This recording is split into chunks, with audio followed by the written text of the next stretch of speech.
નમસ્કાર, હું Rinku Prajapati public India ન્યૂઝમાં આપનું સ્વાગત કરું છું. શરૂઆત કરીએ આજના સમાચારની. આણંદ કૃષિ યુનિવર્સિટીના વિદ્યાર્થીઓ દ્વારા 64 ગામડાઓમાં 2861થી વધુ ખેડૂતોને પ્રાકૃતિક કૃષિના મહત્વથી માહિતગાર કરાયા.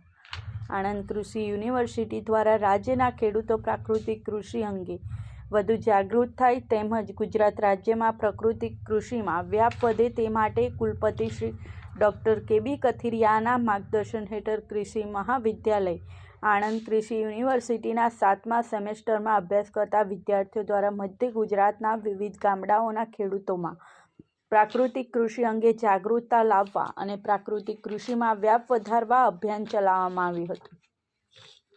આ અભિયાન અંતર્ગત રૂબરૂ મુલાકાત, ખેડૂત સભાઓ, જૂથ ચર્ચા તથા ખેડૂતોના ખેતરમાં જઈ રૂબરૂ માર્ગદર્શન આપવામાં આવ્યું હતું.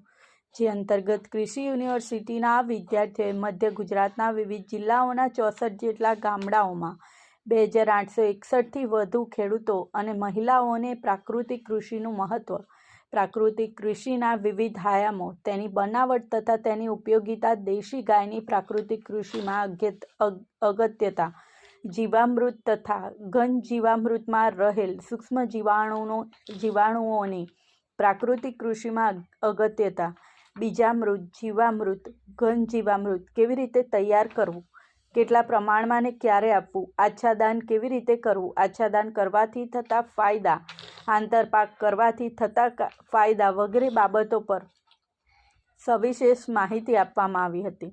વધુમાં વિદ્યાર્થીઓ તથા વૈજ્ઞાનિકો દ્વારા સંપર્ક કરવામાં આવેલ તમામ ખેડૂતોને આણંદ કૃષિ યુનિવર્સિટી દ્વારા હાથ ધરવામાં આવતી પ્રાકૃતિક કૃષિ અંગેની વિવિધ પ્રવૃત્તિઓ વિશે પણ માહિતગાર કરવામાં આવ્યા હતા.